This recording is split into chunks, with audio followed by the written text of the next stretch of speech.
Assalomu alaykum, hurmatli talabalar. Biz sizlar bilan bugun injenerlik konstruksiyalari fanidan ikkinchi ma'ruzamiz po'latlar, ularni turlari va fizik mexanik xossalari deb nomlangan ikkinchi ma'ruzamizni boshlaymiz. Hop, biza bundan oldingi darsda aytgandikki, injenerlik konstruksiyalari qanaqa materialdan qurilganiga qarab bir qancha turlarga bo'linadi. Toshvag'ich, yog'och, metal konstruksiya deb aytgan edik. Sizlar bilan demak metal konstruksiyalar haqida, ya'ni metal konstruksiyalarni asosi po'latlar hisoblanadi va mana shu po'latlar haqida bugun sizlar bilan gaplashamiz. Qurilishda qo'llaniladigan metal konstruksiyalarni tayyorlash uchun asosan demak po'lat prokatlar va alyumin qotishmalaridan foydalaniladi.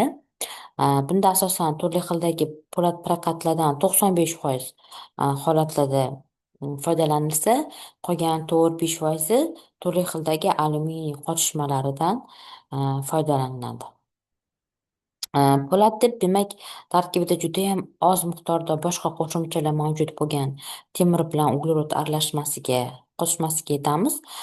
Po'lat tarkibidagi boshqa qo'shimchalar judayam oz miqdorda hisoblanadi va bular rudadan o'tib qolishi yoki po'latni eritish jarayonida havodan o'tib qolishi mumkin bo'ladi. Hop, po'lat prokatlar deganda biza demak ma'ruza mashg'uloti, amaliy mashg'ulotlarda demak biza po'lat prokatlarni sizlar bilan mana ko'rib chiqqanmiz. Bu yerda qo'sh tavrlar, shivelirlar, listlarni aytishimiz mumkin, tavrni aytishimiz mumkin. Bir qancha demak po'lat prokatlarni tushunishimiz mumkin bo'ladi. Po'lat tarkibidagi ushbu qo'shimchalar qanaqa kimyoviy elementligiga bog'liq holda po'latni sifatini, ya'ni boya biz aytganimizdek rudadan o'tib qolgan yoki havodan o'tib qolgan judayam oz miqdordagi kirib qolgan kimyoviy elementlar qanaqa o'sha Mendeleyev jadvalidagi qanaqa kimyoviy element bo'ladigan bo'lsa yokida po'lat sifatini yaxshilashi mumkin yoki aksincha po'lat sifatiga yomon ta'sir qilishi ham mumkin. Qurilishda ishlatiladigan po'latlar asosan ikki xil bo'ladi, ya'ni uglerodli hamda ligerlangan. Uglerodli po'latlar ham tarkibidagi uglerod miqdoriga qarab uchta guruhga bo'linadi. Ya'ni agar po'latni tarkibidagi uglerod miqdori 0,09 dan 0,23% bo'ladigan bo'lsa, bular kam uglerodli po'latlarga, 0,24 dan 0,50 bo'ladigan bo'lsa, bular o'rtacha uglerodligi hamda 0,51 dan 1,20% bo'ladigan bo'lsa, uglerod miqdori bular yuqori uglerodli po'latlarga kiradi. Injenerlik konstruksiyalarni tayyorlashda asosan biz kam uglerodli po'latlardan foydalanamiz, chunki bunaqa po'latlarni plastikligi yuqori va ular yaxshi payvandlanadi, ya'ni svarka qilinadi. O'rtacha uglerodli po'latlardan asosan mashinasozlikda va yuqori uglerodli po'latlardan esa asbobsozlikda keng foydalanamiz. Po'latlarni ayrim mexanik xossalarini yaxshilash uchun va korroziyaga turg'unligini oshirish maqsadida ular ligerlanadi. Ya'ni ular ham tarkibidagi ligerlovchi kimyoviy elementlarga ko'ra uchta turga bo'linadi, ya'ni quyi ligerlangan.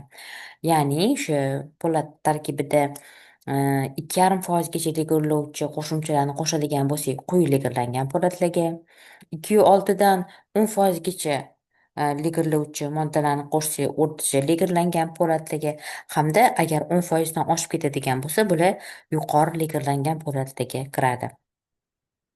Endi biz injenerlik konstruksiyalarni tayyorlashda asosan quyi va qisman ligerlangan po'latlardan foydalanamiz, chunki ular arzon, tannarxi arzon bo'ladi.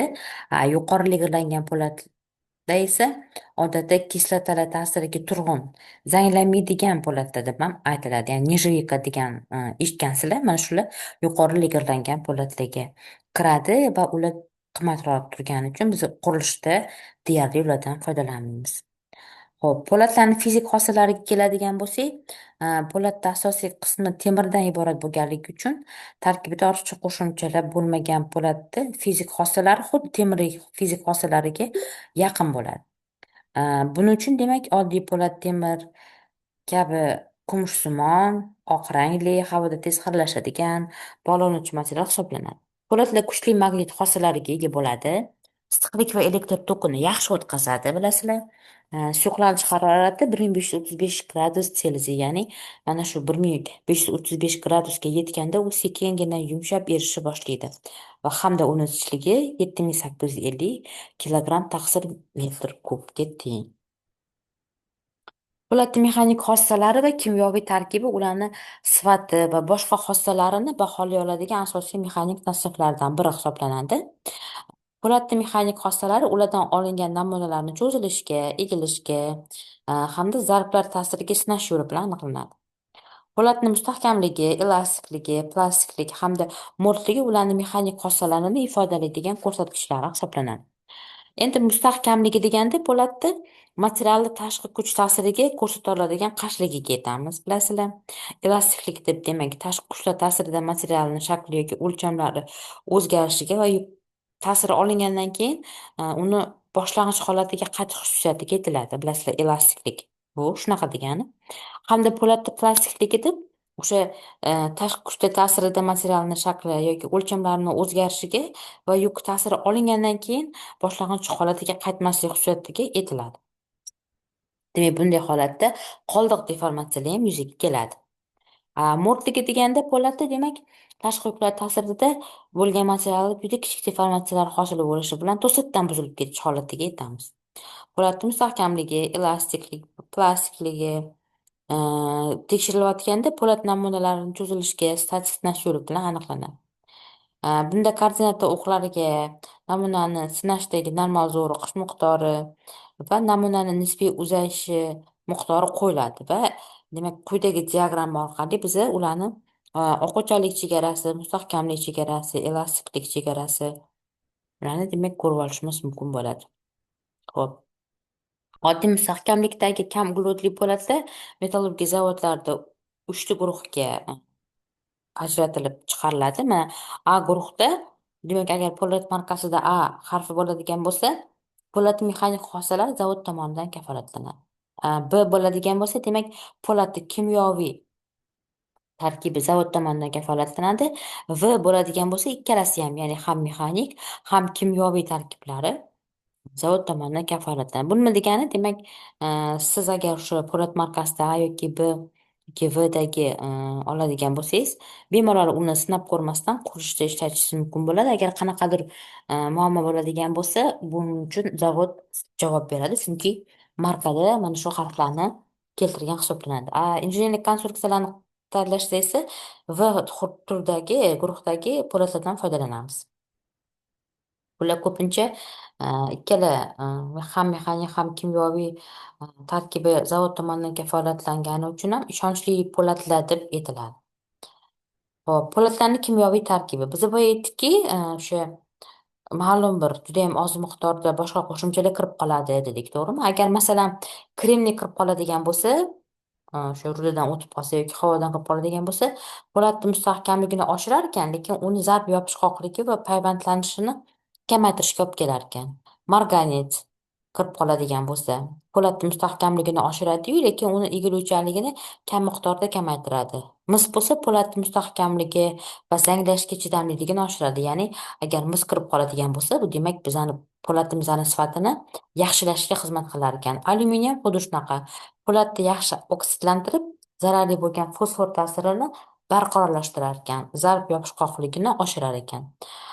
Po'lat tarkibiga nikel, xrom, vanadiy, volfram va boshqa uni toblovchi qo'shimchalar aralashtirganda uni mexanik xossalari sezilarli darajada oshadi. Masalan, fosfor. Po'lat tarkibidagi bo'lgan fosfor o'ta zararli hisoblanadi.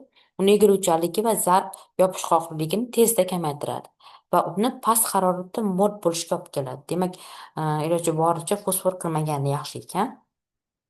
Chunki faqat demak bizani po'latimiz sifatini yomonlashga xizmat qilar ekan. Oltin gugurt ham xuddi shunaqa. Po'latni mustahkamligini kamaytirib, uni payvandlash paytida yoriqlar hosil bo'lishiga olib keladi. Metallni eritishda havo orqali o'tgan kislorod, vodorod, azotlarni bo'lishi uni tarkibini yomonlashuviga hamda uni mo'rt bo'lib qolishiga olib kelishi mumkin. Po'latlar qaytarilish darajasiga ko'ra asosan quyidagi turlarga bo'linadi. tinch, yarim tinch va qiynalib soviydigan po'latlar.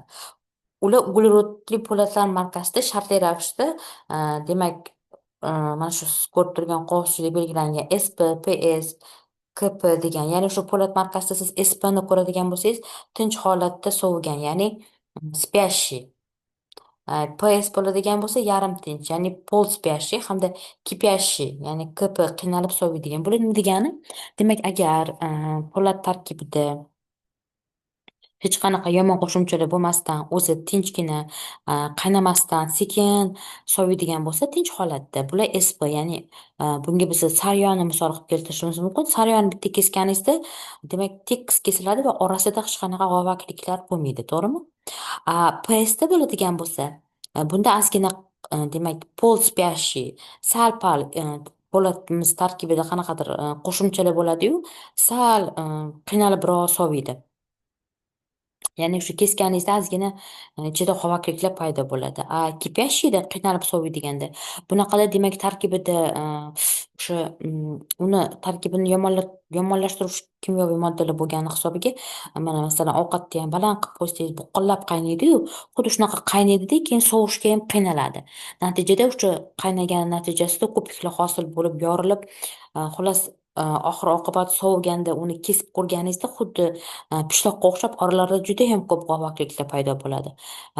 Demak, mana shu uchta holatda biza SPdan ko'proq foydalanamiz. Chunki asosiy yuk ko'taruvchi konstruksiyalarga po'lat markasida SP bo'lgan po'latlardan foydalansak bizga, ya'ni bilasizki, agar KPdan foydalansak orasidagi g'ovakliklarini hisobiga u asosiy yuk ko'tarish konstruksiyalarida ishlatish mumkin emas ularni. Chunki o'z-o'zidan ma'lumki, bular buzilib ketadi g'ovakliklari borini hisobiga.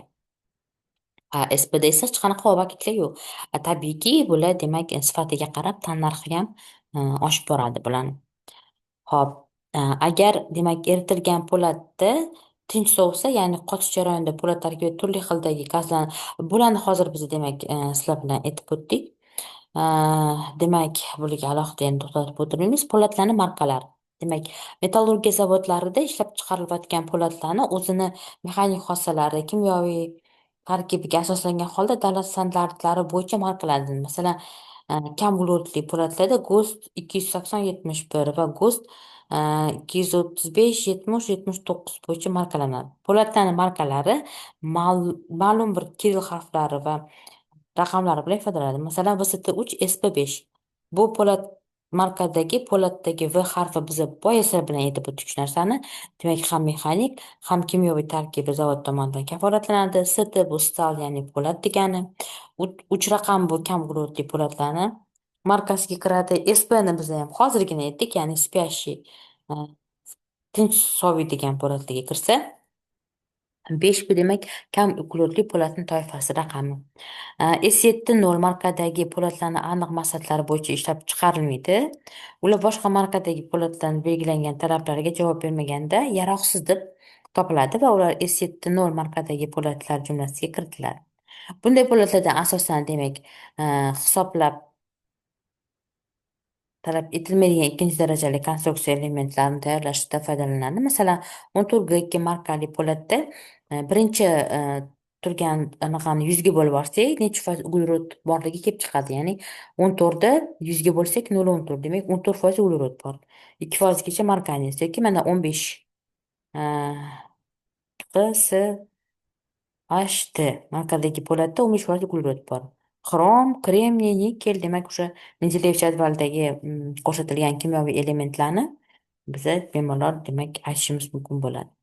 Bino inshootlarini qurilishida qo'llaniladigan metall konstruksiyalarni tayyorlashda asosan kam uglerodli S3 markadagi po'latlardan foydalanish maqsadga muvofiq, chunki shu po'latlarni plastikligi yuqori, yaxshi svarkalanadi.